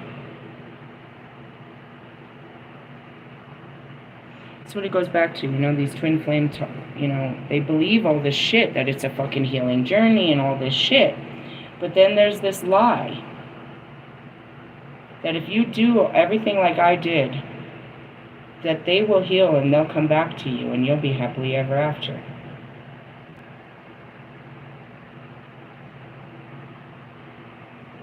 It's not what we thought. It happened. I healed. And Bobby came back. And it was, and it was happily ever after. Meaning that it could finally end happily. Because truly, when I first started, I didn't want to ruin his life and his wife and his children's life just for me to have it. So in essence, it was never what I wanted. I wanted my happiness, and I was happy with him, but I didn't want him to destroy his life for me to be happy, and that's what he said. Why does someone have to destroy their life for you to be happy? Because the life you have, I can't be happy with you with the life you have. And if you can't destroy this, then I have to destroy us, and I have to go have a happy life. But I couldn't leave it the way it was because I wasn't happy with what had happened. Meeting him and seeing him and showing him how much I loved him and doing it and showing him and telling him to his face this time that I'm doing this because I love you. That made me happy. It stopped all the confusion and everything. Not being able to have him later was unhappy, but in essence, we came together and it was over. And that's the union. But they make you, the twin flame community makes you believe that that union is with a person and you're going to live happily ever after. I can live happily after this now. I had to do a lot of healing to come back to re-experience this, but I can live happily without you now.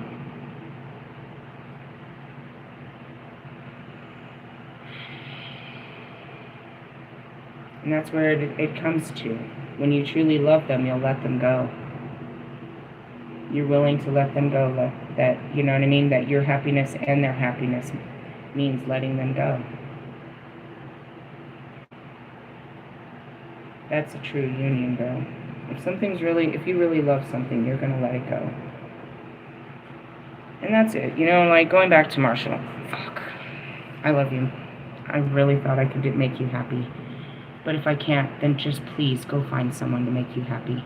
Find someone to be what I can't be for you. Just be happy. Show me that you can, and that all this work to try to make you happy wasn't for nothing. And that's Russ. It breaks my heart. I did all this, bro, just to empower you, and you're still powerless to this. I gave up all parts of my pride to help you, Russ. I let you embarrass me and humiliate me because I really loved you and I wanted to help you out of this, bro, where you weren't begging for people like this. I gave you all my attention. I gave you everything I could so that you would never have to be like this again. I can't heal them, bro. But if you go back to what the twin flame is, they are a mirror of you. And when you reflect back, and they reflect back your pain so that you can heal. By loving this person, you end up loving yourself, God, and humanity. All of them are my twin flames, based on exactly what it says. But what it says isn't what happened. And why? I believe because I'm the only one that literally did the literal work. All of these books tell you how to become the spirit again, how to awaken, how to ascend, and how to be with God again. I am the only person that literally does it, that takes it full literal.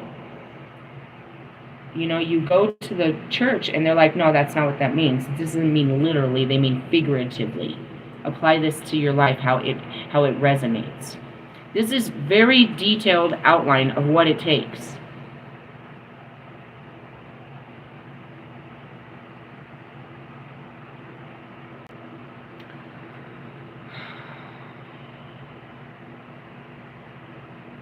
And it goes back to the very beginning. It's like God made it very clear I had to give up my life, that it was no good for me.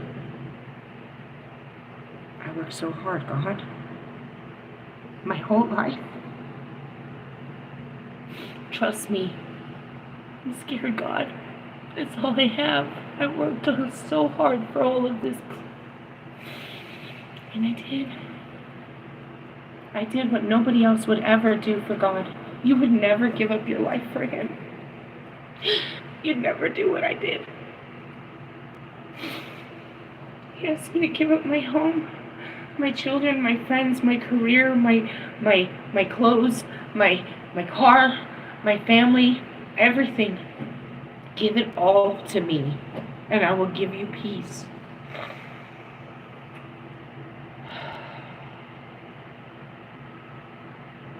And that's what I have that you don't. But I had everything that you had. Maybe not what you had, but I had a life too. And I did what He said. I followed Him into nothing. Like I always will, because I know He's there. And that nothing's better than everything else you guys are offering. That adventure that He's trying to take me on is going to make me stronger than any person, anything of this world would have given me. And that's why I try to teach you. But I don't know if anybody will ever really. There are stories of people that, like, and that was Oscar. He's like, if you want to just give up your life and run and, farm the lands and, fine. But me, you need to have an ego to be powerful. Bro, you could never do this.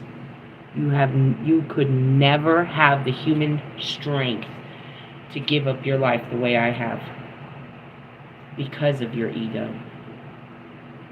Therefore, you will never have the power I do have.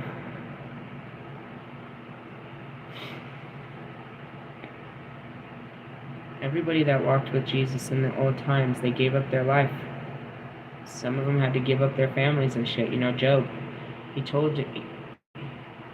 had to show people, and people mocked him. Where's your God? I thought he was going to give it. I thought he was... You wait. My God is real. And that's it too, you know what I mean? A priest or a priestess. They're going to give up their idea of this world. They're going to serve God. I told you, I saw one in the store the other day, King Supers. He's made an oath to give up the things of this world to God. No matter how much we show him that it's good, he doesn't care. I'm going to live for God in this life. I don't need the things of this world. People make these decisions. They just never did something like I did, and then do all the rest of the work that comes with it. I'm going to stop there because I'm hungry and I'm burnt out. I am on a timeout. I guess, no, I can finish this because we're at the end of this chapter.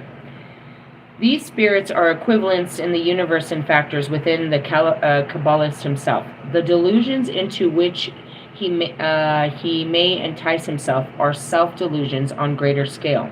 That's what I told you. Who are you praying to? Like, where does this all come from? In this mysterious world of aspiring Kabbalists needs guideposts to help him find his way about and avoid pitfalls. The guideposts are provided by the system of correspondence, which lists the creatures, plants, colors, jewels, scents, and symbols associated with the Sephiroth and the 22 paths. 22 lines draw into the diagram of the Tree of Life, which connect the Sephiroth together and are the paths that the Kabbalists take from one Sephirah to another. If the occult traveler believes he is in the region of the Nesta, or the sphere of Venus, and he sees a horse or a jackal, he knows that something has gone wrong. The horse belongs to Mars. The jackal is the beast of the moon. And that's me and my animals and shit. So he would expect to see doves or sparrows or spotted beasts, a leopard or lynx perhaps, which are the creatures of Venus. And that's it. You get downloads. It's a universal conversation. If he's working with the 22nd path, which leads from the Malkuth to the Yesod, he meets a figure in the scarlet robe. He knows he's straight away. This path belongs to Saturn, and the color of Saturn is black. And that's how it is all of this is learning, where am I in the Tree of Life? Where am I in my ascension? Where am I in my... that's it. Where am I in my ascension? That's why we do this, why we do divination. We turn to God to find out where we are and what guidance as to where to go. Where are we? The warrior.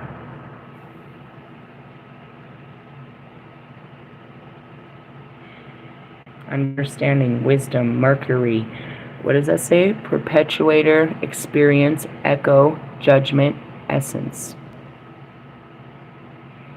And then you would know where this location is. I have a huge map. I forgot where it is. It's an enormous map. And we take all these cards and we put them down and it tells us how to get through. It's kind of the same thing we do with tarot. When you're not stalking somebody that's not talking to you.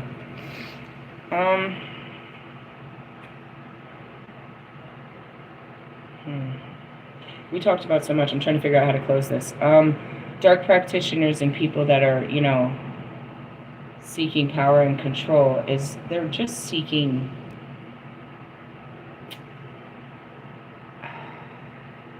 As much as I want to say they want to be leaders, they just want to be a part of it. They'd like to lead you, but in most cases they just are rejected. So they go from being rejected to wanting to be, leaders. You wouldn't allow them, so now you're going to listen to them. And that's kind of, you know, it's a fucked up mentality, but it is. It's like, you know, you wouldn't give me a chance, so now I'm all you got. And it's like, that's being portrayed by, like, someone like Kendrick right now. It's like, I'm the best in the world and nobody can stand up to me. And that's what that attitude started with. Drake said, it's you two plus me, the top three, or something like that. He said something about the top three, meaning him, Kendrick, and Cole. Is what he said in a song. Kendrick turned around and says, there's no three, just me. Meaning we are not alike, is what he said. I'm better than you. He couldn't be accepted as good enough. He had to be better than. And in essence, who's better than Drake? And that's where you guys will come out here and somebody will try to fucking, you know, how can you say that you're a better rapper when you don't rap like him? This is like taking two different instruments and trying to say one plays better music. They both play amazing tunes. What are you talking about? One can't be better than the other just because they're on the same chord. There's no real determination as to what one rapper is better than the other. One burger is better than the other. We have 1 million burger joints, bro. Like, they just keep coming up with them. Now, I've got people that'll tell me Five Guys is the best. I got people that'll tell me that the Whopper's the best. I got people that'll tell me the Big Mac's the best. I got people that'll tell me that the $6 burger is the best. I got people that'll tell me a Whataburger is the best. I got people that'll tell me a Newcastle is the best. How many other burger joints did I leave out? Keep going. What's your favorite? That's based on your likes, dickhead. That's it. That's it. What you like, I might not like. You like that thick-ass burger and that fucking sesame seed bun. I like a thin burger, and I don't want nothing on my buns. You like the fucking vegetables. I like the, you know what I mean? You like mayonnaise. I like mustard. It's just that, and that's okay. There's no comparison in taste. There's no comparison in taste.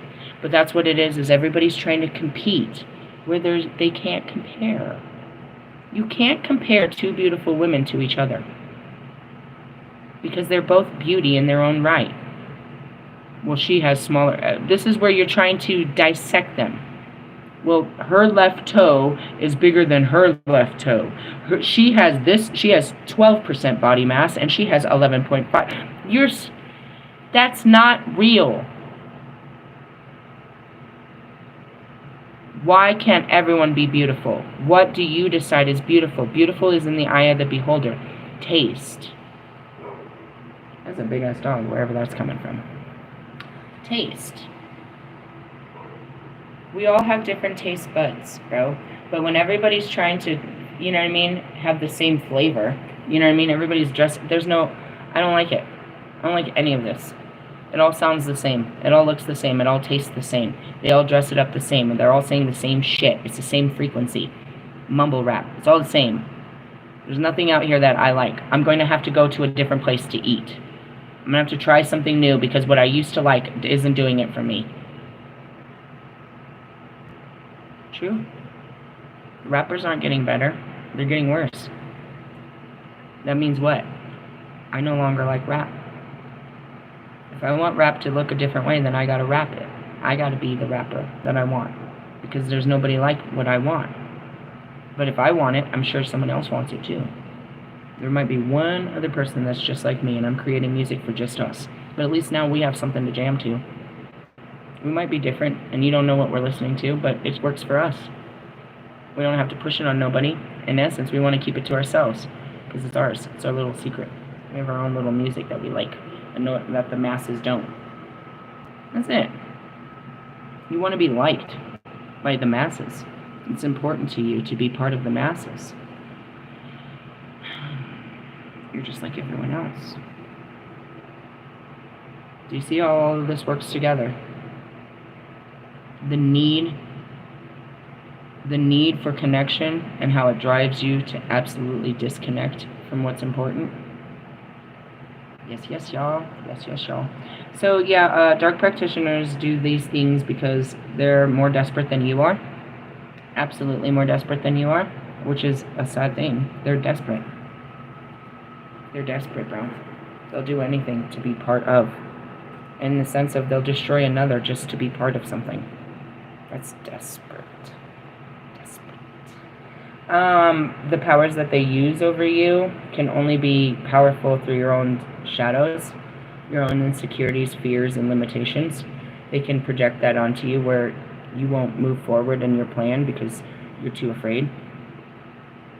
And that gives an opportunity for someone else to come in and move in on you because you're too afraid, you know. They can do, you know, it's just a manipulation of your thoughts and your emotions. So I teach you over here how to control your thoughts and emotions, and I wanted to break down that, yeah, they teach them this. And you heard, they teach them to cut themselves and do all kinds of weird shit. They teach them discipline. Same as the fucking military. The military brainwashes them. They make them into, you know, what they want. Brainwash. Emotional and mental, you know what I mean, training. Physical, emotional, and mental training. And that's what, you know, they were teaching under Crowley's. Now, mind you, Crowley isn't running a church.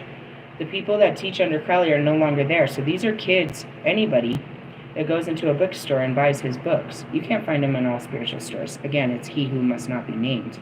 It's like going over and buying, you know, how to build a bomb. You don't usually buy those kind of books in front of people. You know what I mean? But they're keeping notes, trust me. They watch the people that read this type of shit. So, you know, they get in there and they realize, you know, that if I practice like if I did this stuff, I could be powerful like them. And they start practicing. Now, why does it become powerful for them? Because they believe it's working. They choose to believe it's working. The other person has no idea that they think, you know what I mean? They think that they're like, you know, like me.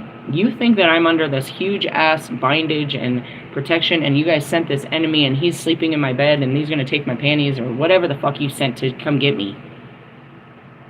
There's nothing here but me and Pop, and we're bored as fuck.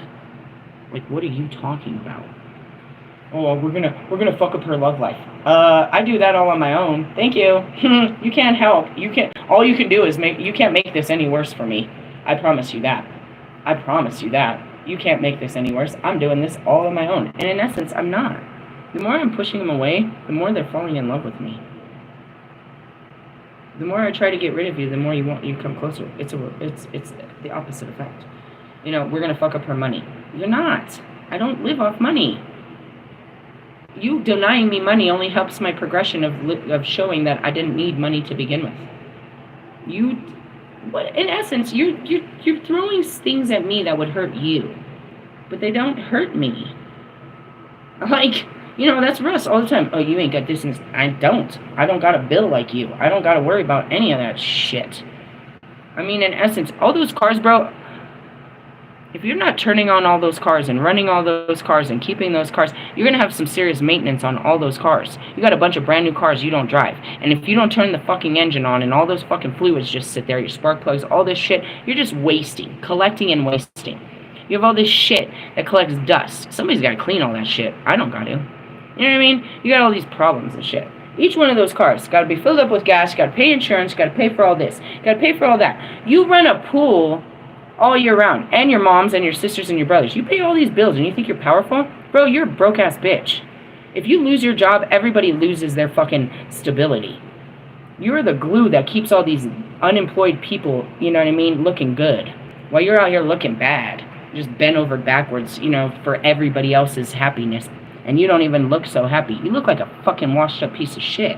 All that money and everybody else looks better than you. In essence, you do it for who? For what? To fucking fit in. You don't. You stand out like a fucking sore-ass, dirty-ass thumb.